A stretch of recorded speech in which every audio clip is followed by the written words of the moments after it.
Edi Rama me vasalt e tij të parlament bën gjithçka që ta nxjerrë parlamentin jashtë kohe, që t'i imponoj parlamentit një agjendë e cila s'ka asgjë të përbashkët me interesat tuaja. Sot, dy janë çështjet më themelore që interesojnë qytetarët shqiptar. Nafta dhe integrimi europian. Integrimin europian ju e mbyllët, dërgoni poshtë përpjet të deleguar diskretur, të cilët jo që nuk ju zgjidhin ju punë, po përkundrazi neverisin të gjithë ata që i takojnë. E bazoni në telefonata hektike të një njeriu që uroj që të mos i marrë ma në telefon, që i kap dhe nuk i lëshon në telefon.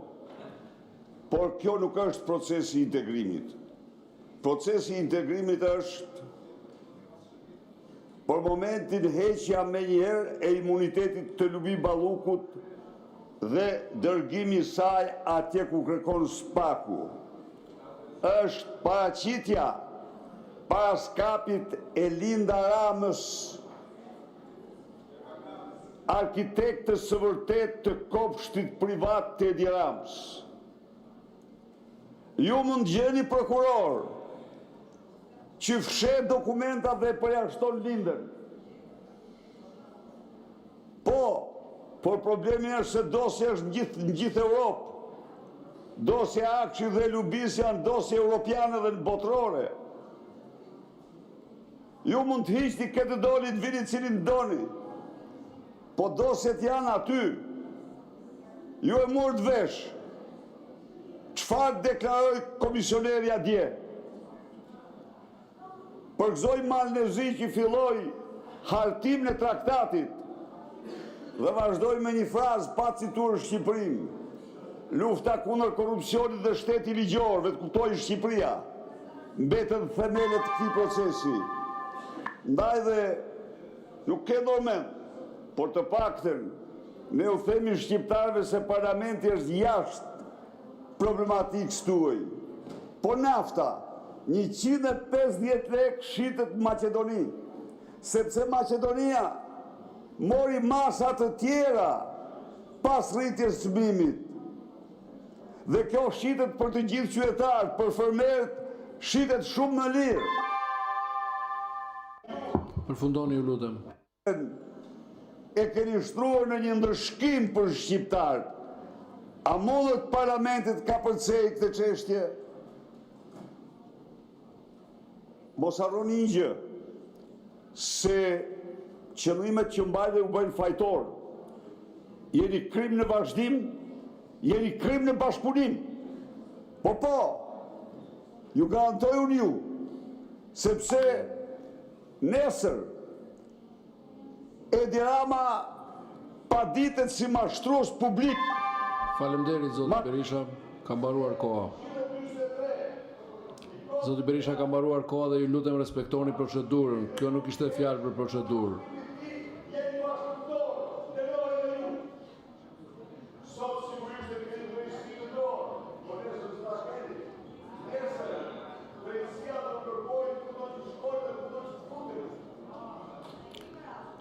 Zoti Berisha, ju lutem, ka mbaruar koha.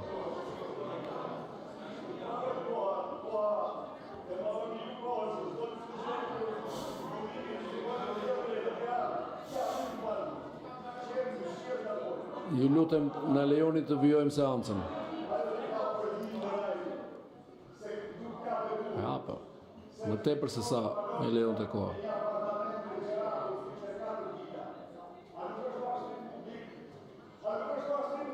Zoti Sajmir Koreshi, procedurë ju lutem. Për gjithë jetë...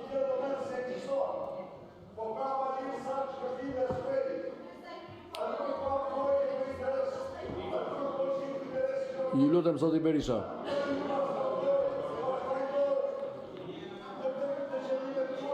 Zoti Berisha, respektoni kolegët e tjerë që kanë fjalën. Fjala është për zotin Sajmir Koreshi.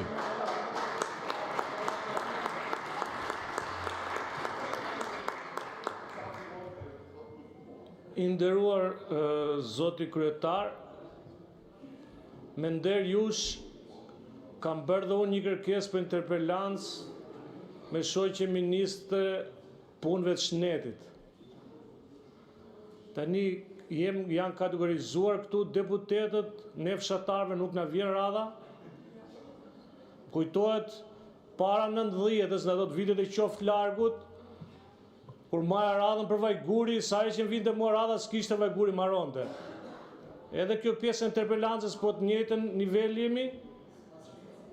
Para një nuk po e pyes për shtetin tim, se si tha ministrja nuk pi milaçe. Problemi është që në Lushe nuk pret situata se kur të rregullohet dhe kur të ta ketë Terezin ministrja. Ajo ka një ca batuta të bukura dhe thotë në fund vitit, po deri në fund vitit nuk premton situata për spitalin e Lushnjës. Kështu që merrni masa sekretari i kuvendit se kam një 2 muaj që kam bërë kërkesë për interpelancë. Faleminderit. Faleminderit. Nëse hitni një sy kalendarit, do të shikoni që interpelancat janë programuar në kalendarin që sapo miratuam.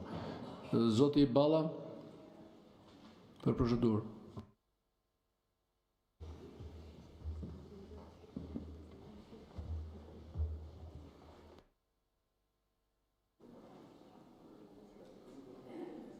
Zoti kryetar, kolegë deputet, në Kuvendin e Shqipërisë ka mbërritur raporti vjetor i qeverisë lidhur me ecurinë e procesit të antarësimit të Shqipërisë në Bashkimin Evropian, bashkuar këtu dhe raporti i 3 muajve të parë të vitit 2026.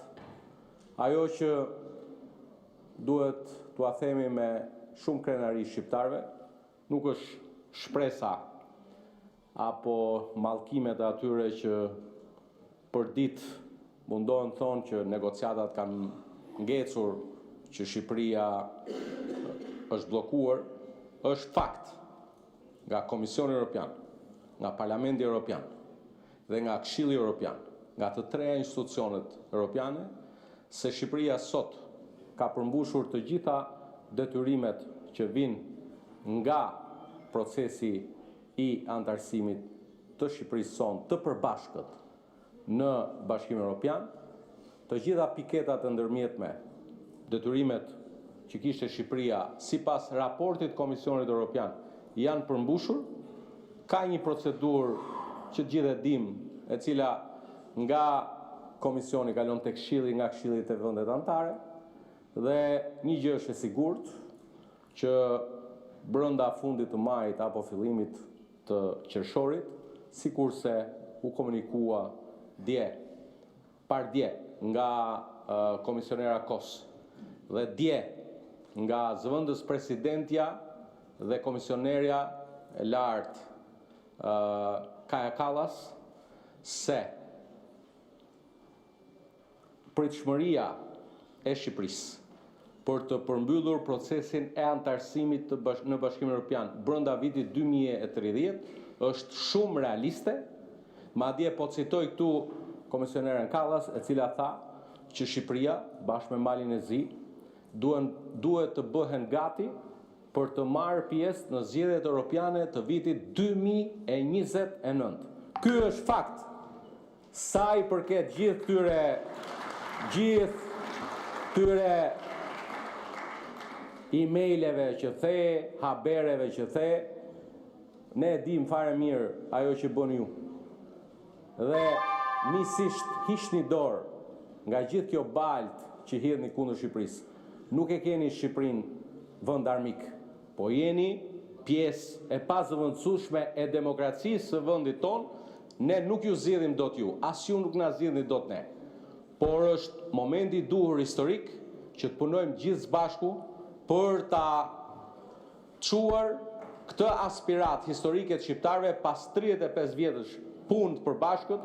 Keni Përfundoni, ju lutem. në shumicë, por nuk ju bën nder as pak që të shani nga mëngjesi në darkë Shqipërinë. Ejani dhe lexojeni me vëmendje raportin që do të miratoj Parlamenti Evropian në AFET në datë 5 maj, ku ju bën ju një thirrje për të bërë pjesë e të gjitha proceseve. Ne kemi gatishmërinë, punojmë me ju për gjithçka. Por edhe ju do të merrni përgjegjësitë që takojnë. Faleminderit zoti kryetar. Faleminderit. Fjalën e ka zoti Klevis Balliu. Edhe njëri ju kujtoj t'i përmbajeni procedurës.